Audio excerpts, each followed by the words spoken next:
Muy buenas, en esta ocasión les presentaremos cómo se realizan cierto tipo de ensayo para el concreto en estado fresco, en estado endurecido y para los agregados, distribuidos en tres laboratorios.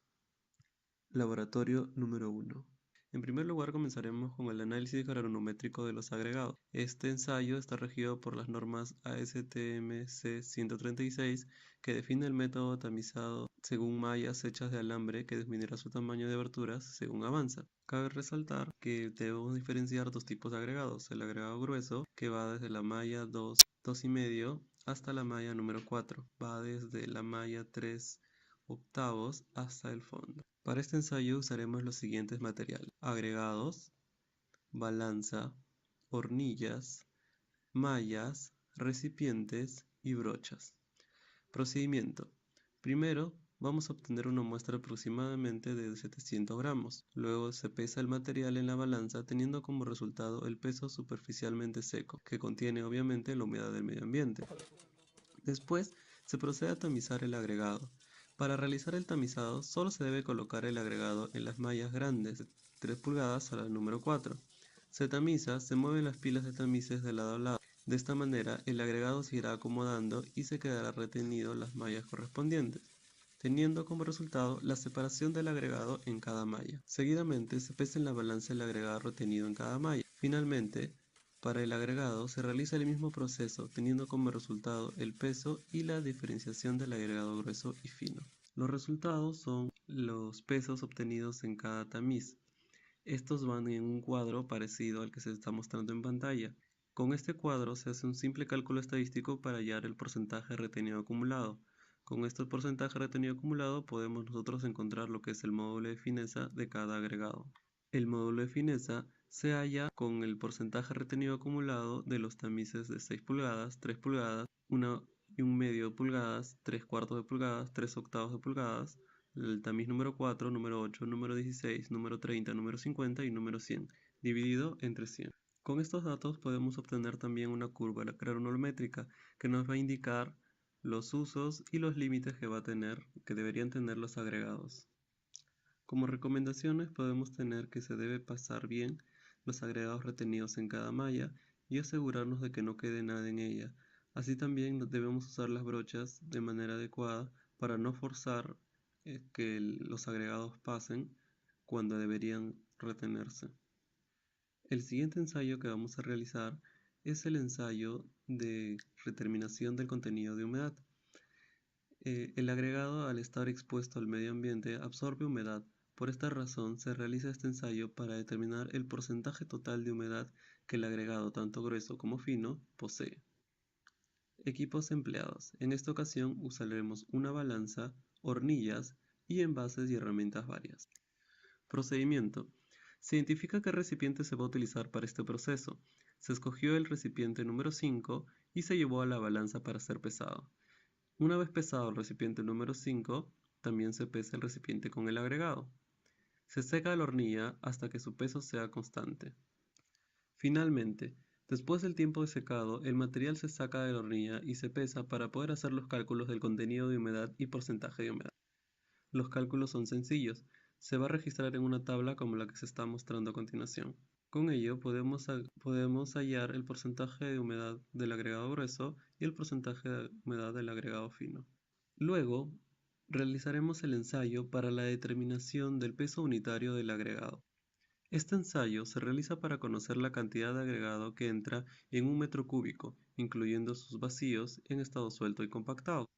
La diferencia entre el peso unitario en estado suelto y en estado compactado es que en el estado suelto, al poner nosotros el agregado en el recipiente, simplemente se arrasa. En cambio, cuando queremos hallar el peso unitario compactado, lo que se realiza son el siguiente paso.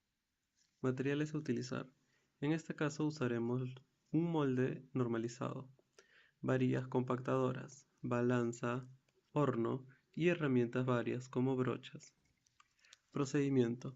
El envase metálico se debe dividir en tres secciones. En la primera parte se coloca el agregado. Con la varilla compactadora se golpea el agregado dándole 25 golpes en forma circular. Luego se procede a llenar la segunda capa con la varilla. Se debe realizar el traslape. La varilla debe compactar la capa inferior con aproximadamente 1 pulgada para que no haya vacíos. En la tercera y última capa se realiza el mismo procedimiento. Después, se debe enrasar la última capa con la misma varilla y con la ayuda de una brocha. Finalmente se procede a pesar.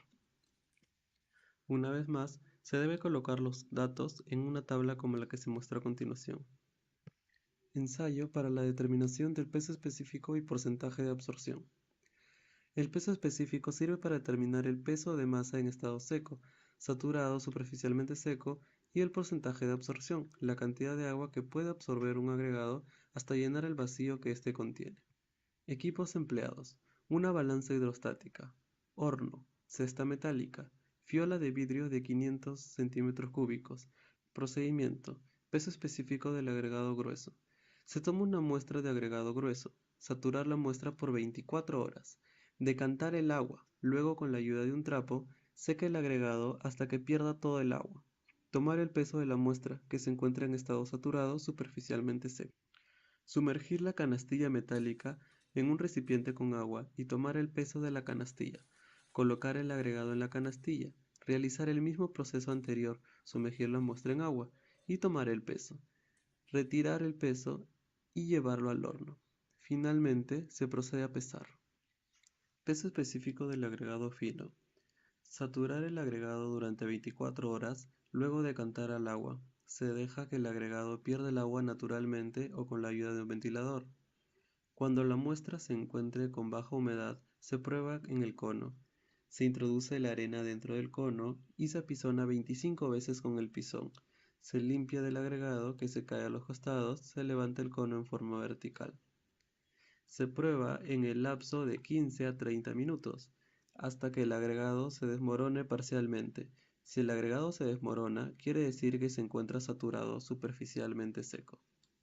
Si la muestra está superficialmente seca, se coloca una fiola de vidrio de 500 centímetros cúbicos con peso conocido y se le adiciona agua hasta llegar a la marca antes ubicada.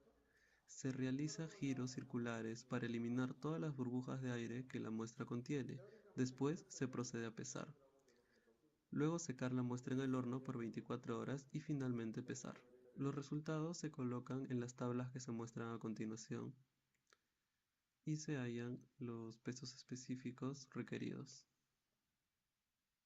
En conclusión, estos ensayos resultan de suma importancia para realizar las pruebas pertinentes, ya que estos datos nos indican la cantidad con respecto a los valores elevados a los materiales de buen comportamiento y por otro lado los de bajo valores son correspondientes a agregados débiles y absorbentes.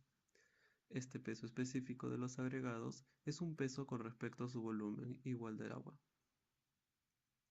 Como recomendación, el material se debe dejar reposar en agua como mínimo 24 horas y se debe verificar que el material esté totalmente sumergido.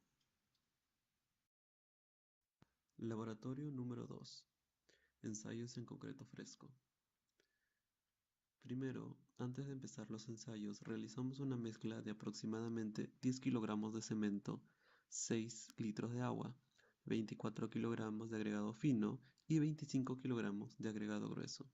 Además, en el envase donde fueron pesados, tuvo un peso de 0.965 kilogramos. Se pesaron las cantidades requeridas de los componentes del concreto. Luego se realizó la mezcla en el trompo durante 5 minutos. Luego se vació la mezcla al buggy y a partir de aquí se van a realizar los ensayos con el concreto fresco. Determinación de la temperatura de una mezcla de concreto.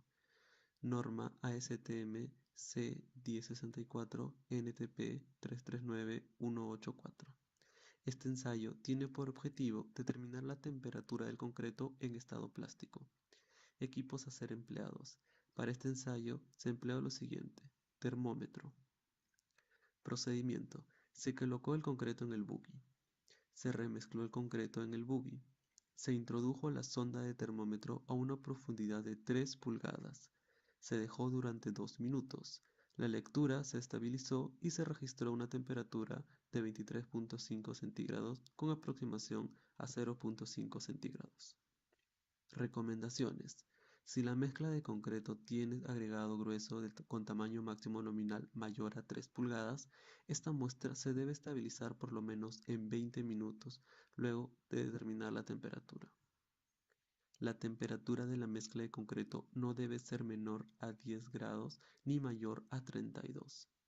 La temperatura ambiente en el cual se va a vaciar el concreto no debe ser menor a 5 ni mayor a 28. Determinación de la consistencia de una mezcla de concreto fresco mediante el cono de Abrams. Definición. Este ensayo se realiza para determinar la consistencia o fluidez de una mezcla de concreto en estado fresco. La consistencia no es sinónimo de trabajabilidad, viene a ser la fluidez de la mezcla como consecuencia del agua que contiene. Esta mezcla es sólo aplicable a asentamientos verdaderos, no es aplicable a mezclas secas o muy fluidas.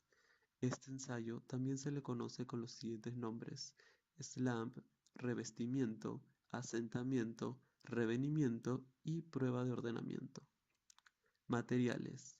Para este ensayo se emplearon los siguientes materiales: cono de Abrams, varilla compactadora, plancha metálica, wincha. Procedimiento. Humedecer el cono de la base metálica y la varilla compactadora con una franela. Se ubicó el equipo en una superficie nivelada. Se fija el cono. Esto se logra pisando las aletas del cono con las puntas de los pies. Se llena el molde en concreto fresco en 3 capas aproximadamente de igual volumen. Se compacta cada capa a razón de 25 chuceadas con la varilla. En la primera capa, la chuceada no debe tocar la base fuertemente. Luego se procede a llenar la segunda capa y se chucea de tal forma que la varilla penetre 1 pulgada aproximadamente en la capa inferior. Se llena la última capa en exceso y se procede a chucear. Enrasar la parte superior del cono con una plancha de albañil. Inmediatamente se procede a limpiar el exterior del cono. Se levanta verticalmente en un tiempo de 5 más menos 2 segundos. Se mide el asentamiento de la mezcla con una wincha en pulgadas. Se mide el asentamiento en el centro del área superior que ha quedado deformado. Sugerencias. El tiempo máximo que debe transcurrir desde el inicio del ensayo hasta la finalización no debe ser mayor a 2.5 minutos. Si la mezcla falla por corte, se repite el ensayo, y si vuelve a fallar nuevamente por corte, quiere decir que la mezcla carece de cohesión y que el ensayo ya no es aplicable. Determinación del peso unitario del concreto fresco. Este ensayo se realiza para determinar el peso del concreto fresco en un metro cúbico con fines de verificación del rendimiento del concreto diseñado. Materiales: balanza, varilla compactadora, moldes, martillo de goma. Procedimiento: determinar el peso y el volumen del recipiente en metros cúbicos o determinar su constante de acuerdo a la norma. Humedecer el molde. Colocar el molde en una superficie plana y libre de vibraciones. Llenar el molde en 3 capas de igual volumen aproximadamente, compactando cada capa a razón de 25 chuceadas en forma de espiral de fuera hacia adentro del molde. Luego dar 10 a 15 golpes al exterior de la probeta en 3 partes diferentes con la ayuda de un martillo de goma. La segunda y tercera capa se llenan de la misma forma, teniendo en cuenta que el chuceado de estas debe penetrar 1 pulgada aproximadamente con respecto a la capa inferior. Luego enrasar. Dar un buen acabado superior con una plancha o regla compactadora. Se debe registrar el peso del molde más el del concreto fresco. El peso unitario es el peso del concreto fresco entre el volumen del molde. Sugerencias: limpiar bien los moldes antes de usarlo en el ensayo. Se recomienda contabilizar los golpes del martillo de goma para no pasarse o exceder lo indicado según la norma.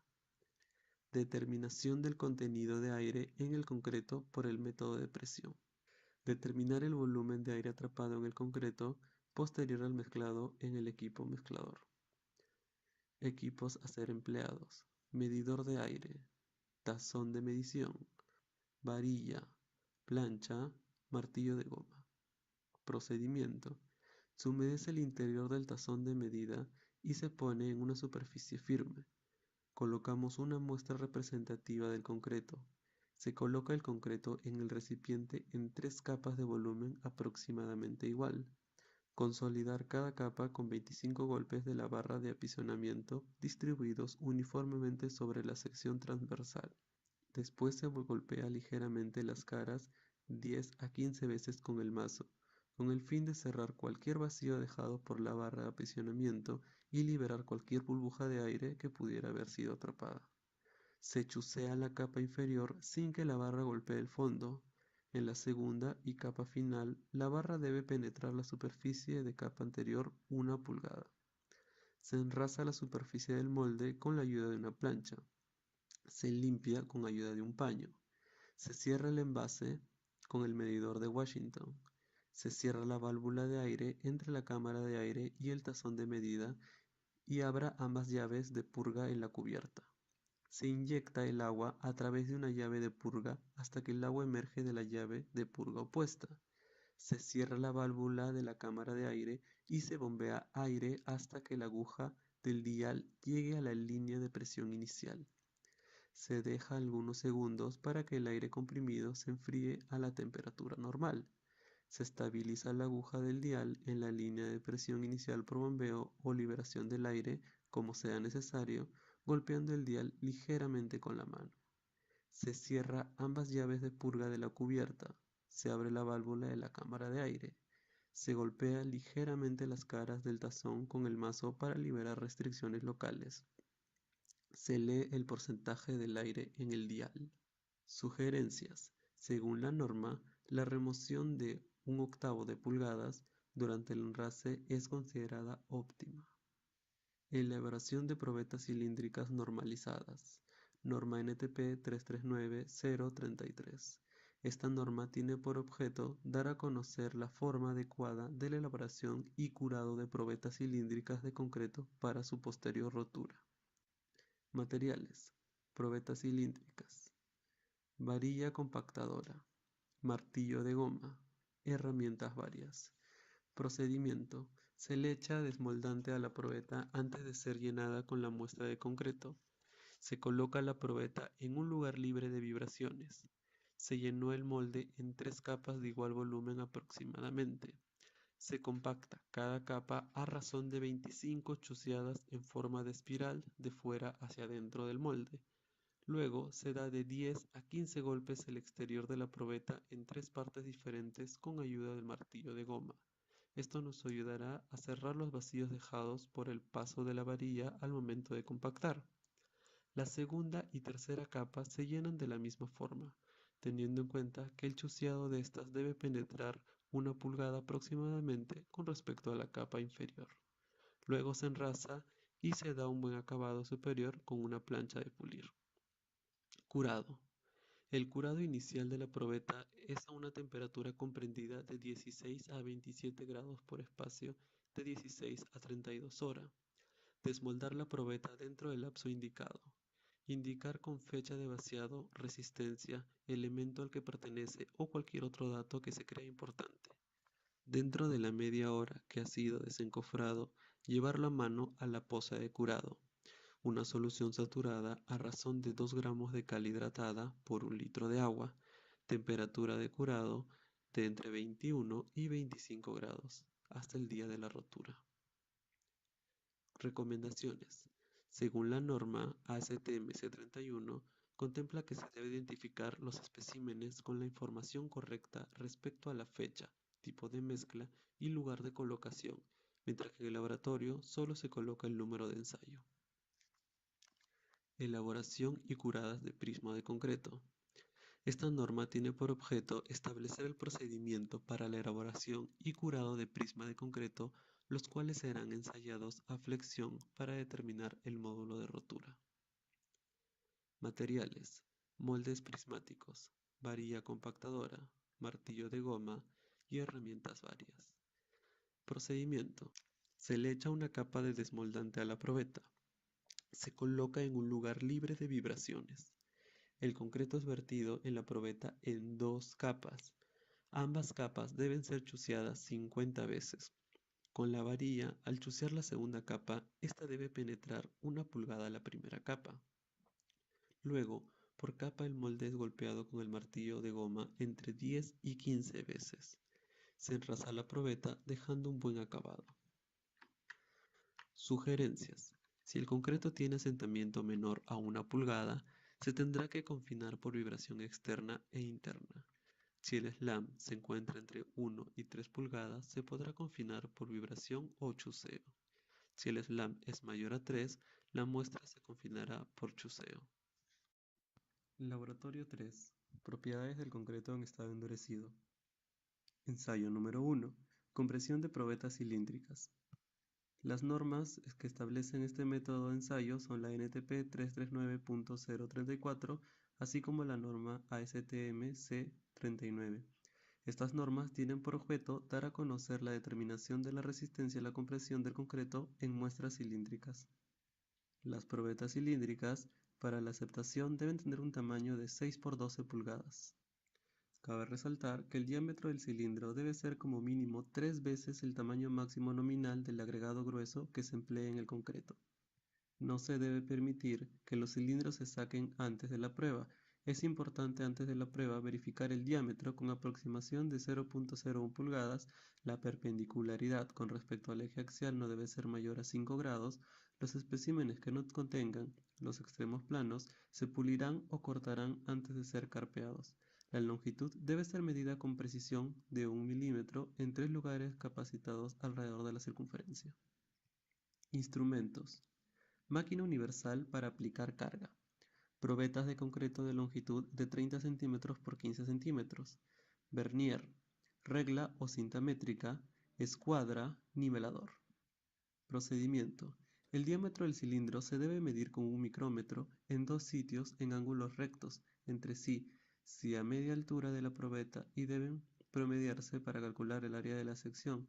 Si los dos diámetros medidos difieren en más de 2%, no se debe someter a prueba el cilindro. Las probetas se ponen a prueba en la máquina hasta que se fisure totalmente.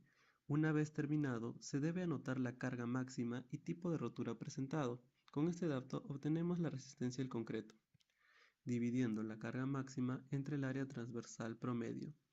Los resultados de las pruebas realizadas en diferentes laboratorios para la misma muestra de concreto no deberán diferir en más de 13% aproximadamente del promedio de los dos resultados de las pruebas. Los datos se colocan en la tabla siguiente, donde se puede ver la fuerza máxima aplicada y el esfuerzo máximo. Como ven, el esfuerzo promedio no difiere en más de 13% de los esfuerzos máximos que nos da en cada prueba. Conclusiones y observaciones. En conclusión, en este ensayo se pudo conocer cómo calcular la resistencia a la compresión de un diseño de mezcla. Se aprendió cómo funciona una máquina hidráulica y cuáles son los tipos de ensayo para determinar las resistencias. Se debe tener en cuenta que la probeta no es siempre 100% lisa, y ello nos lleva a una mala distribución de carga por parte de la máquina. Una vez rotas las probetas, se puede observar cómo quedó la mezcla de concreto por dentro. Además, podemos comparar la probeta que ha quedado la falla con los tipos de falla de cilindro de concreto. Tracción por compresión diametral. Las normas que establecen el método de ensayo son las NTP 339.084, así como la norma ASTM C496-96. Esta norma tiene por objeto dar a conocer la determinación de la resistencia a tracción por compresión diametral del concreto. Debido a que nosotros no contamos con una máquina especializada para generar tracción, debemos ingeniarnos para poder realizar el ensayo de tracción con la máquina que tenemos y el elemento que tenemos. Es por esta razón que el principio de este ensayo consiste en voltear la probeta de modo que apliquemos la carga alrededor de la altura de la probeta. De este modo, al comprimir la carga, se genera una tracción en el área transversal de las probetas. Instrumentos a utilizar. Máquina universal para aplicar carga. Probetas de concreto de longitud 30 cm por 15 cm. Vernier, regla o cinta métrica y escuadra. Se determina la longitud de la probeta, la altura, tanto como el diámetro del área transversal, en las dos caras superiores y en el medio de la probeta. Una vez obtenidos estos datos, se procede a colocar la probeta en un apoyo como se muestra a continuación. Este apoyo nos va a permitir que la carga se distribuya uniformemente alrededor de toda la altura de la probeta. Luego, pasamos a colocar la probeta en la máquina. La máquina va a ejercer una fuerza hasta que la probeta falle. Una vez que la probeta falle, nosotros paramos el experimento, anotamos la fuerza máxima y con ello podemos obtener el esfuerzo máximo. Como se nota, la fuerza de tracción no debe exceder en más de 10% a la fuerza de compresión de la probeta de concreto. Los resultados se van a colocar en una tabla como se pone a continuación. Conclusiones y observaciones. En este ensayo se aprendió cómo realizar un ensayo de tracción diametral empleando los equipos necesarios. Se comprobó la relación existente entre la fuerza de compresión simple y la fuerza de compresión diametral. Flexión en prismas de concreto. Introducción. La norma que establece el método de ensayo es la norma ASTM C78. Este tiene como objetivo determinar la resistencia a la flexión del concreto que se utilizará en pavimentos u otros donde esté sometido a flexión. La resistencia a la flexión es una medida de la resistencia a la tracción del concreto. Es una medida de la resistencia a la falla por momento de una viga o losa de concreto reforzada. Se mide mediante la aplicación de cargas a vigas de concreto de 6 por 6 pulgadas de sección transversal y con luz de como mínimo 3 veces su espesor. La resistencia a la flexión se expresa como el módulo de rotura y es determinada mediante los métodos de ensayo ASTM C78 o ASTM C293. Los diseñadores de pavimento utilizan una teoría basada en resistencia a la flexión, por lo tanto, puede ser requerido el diseño de la mezcla en el laboratorio. Basado en los ensayos de resistencia a la flexión, se utiliza también el módulo de rotura para el control de campo y de aceptación de los pavimentos. Se utiliza poco para el concreto estructural. Instrumentos. Máquina de flexión. Vigas de concreto medidas de 6 por 6 por 20 pulgadas. Nivelador. Cinta métrica. Procedimiento. Realizar las medidas de longitud, ancho, largo y marcar el centro y los tercios de la luz. Colocar la viga sobre los rodillos y hacer contacto entre la viga y los rodillos de aplicación de carga. Si no se logra el contacto completo, será necesario lijar o suplementar con tiras de cuero. Se podrá utilizar tiras de cuero solamente en la superficie de la viga en contacto con las placas o rodillos que difieren en no más de 0.5 milímetros. Las tiras de cuero serán de un espesor uniforme, 6 milímetros, de 25 a 50 milímetros de ancho. Se extenderá a todo el ancho de la probeta. Antes de dar inicio al ensayo, se determinarán las dimensiones de la probeta prísmica con aproximación a 1 milímetro. Se ensayará la probeta con una carga constante suave hasta la rotura. Para realizar la falla de la probeta, se tiene que colocar los rodillos en la máquina que ejerce la fuerza hasta que la viga falle. Una vez que la viga falle, nosotros podemos realizar los cálculos necesarios. Cabe resaltar que el fallo tiene que estar en el segundo tercio de la viga. Si es que la falla no se coloca en ese rango, se tiene que volver a realizar el ensayo, pues esa falla no es por flexión. Conclusiones y observaciones. Se pudo aprender satisfactoriamente el proceso para ensayar una viga por flexión. En esta ocasión, la falla se produjo en el límite de la zona marcada. Esclerometría. Introducción. La norma que establece el método de ensayo es la norma ASTM C805, que determina la uniformidad del concreto, puntos críticos o de baja calidad en una estructura, contribuyendo de esta manera a la evaluación de la estructura. La prueba está basada en el principio de que el rebote de una masa elástica depende de la dureza de la superficie sobre el que golpea la masa. En la prueba del martillo de rebote, Una masa impulsada por un resorte tiene una cantidad fija de energía que se le imprime al extender el resorte hasta una posición determinada. Esto se logra presionando el émbolo contra la superficie de concreto que se quiere probar. Al liberarlo, la masa rebota del émbolo que aún está en contacto con el concreto y la distancia recorrida por la masa, expresada como porcentaje de la extensión inicial del resorte, es lo que se llama número de rebote y es señalado por un indicador que corre sobre una escala graduada. El número de rebotes es una medida arbitraria, ya que depende de la energía almacenada en el resorte, del volumen de la masa y de la dirección con la que se mide. Instrumentos. Esclerómetro. Procedimiento. Preparar un área de 6 pulgadas de diámetro en el elemento que se desea ensayar. Desgastar con la piedra abrasiva, carburo de silicio, por lo menos 5 milímetros de concreto. Realizar 10 disparos con una separación de por lo menos 1 pulgada de disparo a disparo. Obtener el promedio de las 10 lecturas. Si una o dos lecturas individuales difieren en más de 7 unidades, el promedio se descarta y se obtiene un nuevo promedio. Pero, si son más de 2 lecturas las que difieren de 7 unidades, el promedio se tiene que descartar totalmente la prueba. Luego, se colocan los datos que obtuvimos del esclerómetro en una tabla parecida a ella. Luego, vamos a intersectar el promedio de estos resultados con la gráfica para obtener la fuerza de compresión. Cabe resaltar que este método no es un método muy exacto o muy confiable para poder determinar la fuerza de compresión del concreto, pero tiene una ventaja importante que es que no es un método destructivo, además de ser un método económico y rápido y fácil de hacer. Recomendaciones.